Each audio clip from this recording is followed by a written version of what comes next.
Você já parou para pensar por que o livro de Mateus tenta provar desesperadamente que Jesus era o Messias, enquanto muitos do próprio povo de Israel o rejeitaram? E se eu te dissesse que o autor desse evangelho era justamente um homem odiado, considerado traidor, corrupto e impuro diante de Deus, antes de se tornar discípulo? Mateus era um cobrador de impostos. Seu nome ecoava pelas ruas de Cafarnaum como sinônimo de vergonha, enquanto famílias passavam fome sob o domínio romano. Mateus se sentava atrás de uma mesa, recolhendo moedas para o império que esmagava seu próprio povo. Os judeus o viam como vendido, um homem sem honra, alguém que trocou sua alma por dinheiro. Mas tudo mudou em um único dia. O sol queimava as estradas da Galileia quando Jesus passou diante da coletoria. Pessoas cercavam aquele pregador misterioso que curava doentes e confrontava líderes religiosos. Mateus observava tudo de longe, até que Jesus parou. O silêncio caiu. Jesus olhou diretamente para ele, não para um sacerdote, não para um homem santo, mas para um pecador rejeitado por todos. E então disse apenas 2 palavras: segue-me. Naquele instante, algo aconteceu dentro de Mateus. Pela primeira vez, alguém enxergava além de seus erros, além da ganância, além da vergonha. E ele fez o impensável. Levantou-se, abandonou o dinheiro, deixou a mesa dos impostos para trás e começou a seguir Jesus. Mas aquilo era só o começo. Mateus passou a testemunhar cenas que abalariam o mundo para sempre. Cegos voltando a enxergar, mortos ressuscitando, tempestades obedecendo uma voz. E quanto mais observava Jesus, mais entendia uma verdade chocante.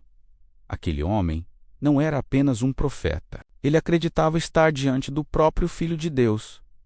Foi por isso que Mateus decidiu escrever seu evangelho, não como uma simples biografia, mas como uma prova, uma declaração explosiva destinada ao povo judeu. Cada capítulo parecia gritar uma mensagem. Jesus é o Messias prometido, mas essa mensagem despertaria perseguição, ódio e conflitos que atravessariam séculos. E é aqui que a história começa a ficar ainda mais intensa. Se você quer descobrir os segredos escondidos no Evangelho de Mateus e entender por que esse livro mudou a história da humanidade, já deixa seu like e comenta. Eu quero conhecer a verdade, porque o que vem a seguir, poucos conseguem explicar. Mateus começa seu evangelho de uma forma que muitos ignoram, mas que escondia uma bomba espiritual. Ele abre a narrativa apresentando a genealogia de Jesus, nome após nome, geração após geração. Para muitos, aquilo parecia apenas uma lista cansativa, mas para os judeus era uma declaração de guerra. Mateus estava afirmando que Jesus descendia de Abraão e do rei Davi, ou seja, Jesus tinha direito ao trono prometido pelas profecias. E então, o impossível aconteceu. Numa noite silenciosa em Belém, nasceu uma criança cercada não por reis, mas por simplicidade, pobreza e mistério. Porém, enquanto o mundo dormia, sinais começaram a surgir nos céus. Uma estrela diferente apareceu. Homens sábios do Oriente atravessaram desertos inteiros,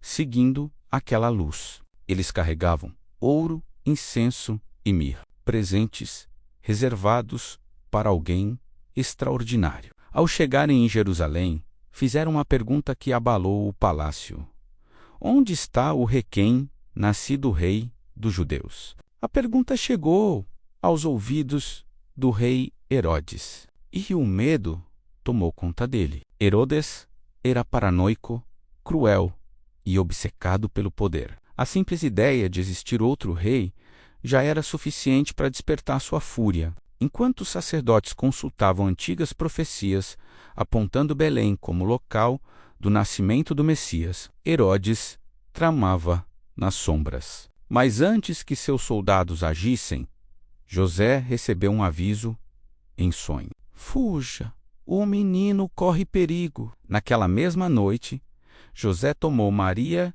e o pequeno Jesus nos braços e partiu rumo ao Egito, atravessando estradas perigosas sob a escuridão. Enquanto isso, Herodes ordenava algo monstruoso. Todos os meninos de Belém, com menos de 2 anos, deveriam morrer. O choro das mães ecoou pelas ruas da cidade. Sangue inocente foi derramado por causa do medo de um rei que tentava impedir uma profecia, mas ele falhou. Anos depois, após a morte de Herodes, Jesus retornou e o menino perseguido pelo império cresceu em silêncio, até o dia em que pisaria nas águas do Jordão diante de João Batista. E, naquele momento, o céu se abriria, a voz de Deus seria ouvida, e o mundo nunca mais seria o mesmo. O povo se apertava às margens do rio Jordão para ouvir um homem estranho vestido com pelos de camelo e voz de trovão. Seu nome era João Batista. Ele não tinha riquezas, não vivia em palácios, mas suas palavras abalavam multidões. Arrependam-se, o reino dos céus está próximo. Fariseus, soldados, pescadores e pecadores desciam às águas em busca de perdão. Mas João sabia que alguém maior estava chegando. E então, Jesus apareceu, sem coroa, sem exército, sem aparência de rei, mas havia algo em seu olhar que fez João estremecer. Quando Jesus pediu para ser batizado, João hesitou. Como alguém tão santo poderia entrar nas mesmas águas usadas por pecadores? Ainda assim, Jesus insistiu. E no instante em que saiu do Jordão, o impossível aconteceu. O céu se abriu, o Espírito de Deus desceu como uma pomba sobre ele, e uma voz ecoou diante de todos.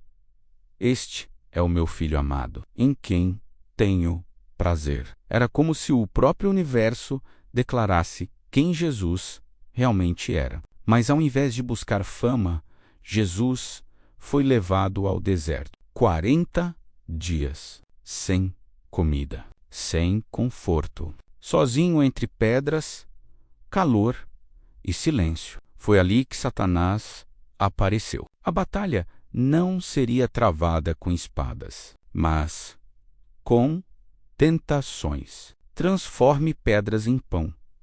Se jogue do templo, adore-me, e eu lhe darei todos os reinos do mundo. O inimigo queria destruir Jesus antes mesmo de seu ministério começar. Mas cada tentação era respondida com autoridade e verdade. E Satanás recuou. Depois disso, Jesus voltou para a Galiléia diferente. Sua presença atraía multidões. Pessoas abandonavam tudo apenas para ouvi-lo. E foi então que Mateus registrou um dos discursos mais poderosos da história, o Sermão da Montanha. Bem-aventurados os pobres de espírito. Amem seus inimigos. Perdoem. As palavras de Jesus confrontavam tudo que o mundo acreditava sobre poder, justiça e religião. Enquanto alguns choravam emocionados, outros começavam a odiá-lo. Os líderes religiosos percebiam algo assustador. Jesus não falava como escribas comuns. Ele falava com autoridade divina. E quanto mais o povo o seguia, mais crescia a conspiração para silenciá-lo. Mas antes de chegar à cruz, Mateus registraria milagres tão absurdos que até hoje muitos tentam negar. Se você está sentindo essa história tocar sua alma, comenta agora: Jesus é o caminho. E continue até o final, porque a parte mais impactante dessa história ainda está por vir. Por onde Jesus passava, o impossível acontecia. Cegos enxergavam, paralíticos voltavam a andar, leprosos eram tocados sem medo. Até os ventos e o mar obedeciam sua voz. Mateus registrava cada detalhe, como alguém que sabia estar testemunhando algo sobrenatural. Mas enquanto o povo se maravilhava, os líderes religiosos se consumiam de ódio. Eles viam Jesus perdoar pecados, menos algo que, segundo eles, apenas Deus poderia fazer. Viam multidões chamando-o de Messias e entendiam que, se aquilo continuasse, Roma poderia reagir violentamente. Então, decidiram acabar com ele. Numa noite silenciosa, Judas o traiu por 30 moedas de prata. Soldados cercaram Jesus no Getsêmani, mesmo podendo fugir. Ele se entregou. Mateus descreve o julgamento mais injusto da história. Falsas testemunhas mentiam. Sacerdotes gritavam. A multidão, manipulada, pedia sua morte. E quando Pilatos perguntou o que deveria fazer com Jesus, o povo respondeu em fúria: crucifica-o. O Filho de Deus foi açoitado, humilhado e obrigado a carregar a cruz pelas ruas de Jerusalém. Cada passo deixava marcas de sangue no chão. Então veio o momento mais sombrio. Pregado na cruz, entre criminosos, Jesus agonizava enquanto o céu escurecia. E perto da morte, clamou com voz forte: Deus meu, por que me abandonaste? Parecia o fim, mas naquele exato instante, algo aterrorizante aconteceu. A terra tremeu, rochas se partiram, e o véu do templo, que separava o homem da presença de Deus, rasgou-se de alto a baixo. Até um soldado romano ficou apavorado e declarou: verdadeiramente, este era o Filho de Deus. O corpo de Jesus foi colocado em um túmulo selado e guardado por soldados. Os discípulos estavam destruídos, sem esperança, com medo, mas no terceiro dia tudo mudou. Mulheres foram até o sepulcro ao amanhecer e encontraram a pedra removida. Um anjo apareceu diante delas com uma mensagem que ecoaria pela eternidade. Ele não está aqui. Ressuscitou. A morte havia sido vencida. Mateus encerra seu evangelho mostrando Jesus vivo diante dos discípulos, entregando uma missão que atravessaria séculos. Ide e fazei discípulos de todas as nações. E aquela mensagem, escrita por um ex-cobrador de impostos rejeitado pelo mundo, sobreviveria a impérios, guerras e perseguições, porque Mateus queria que todos entendessem uma verdade. O Rei prometido veio ao mundo, foi morto, ressuscitou, e seu nome jamais seria esquecido. Se inscreva no canal, deixe um like e compartilhe. Deixe nos comentários sua fé e devoção.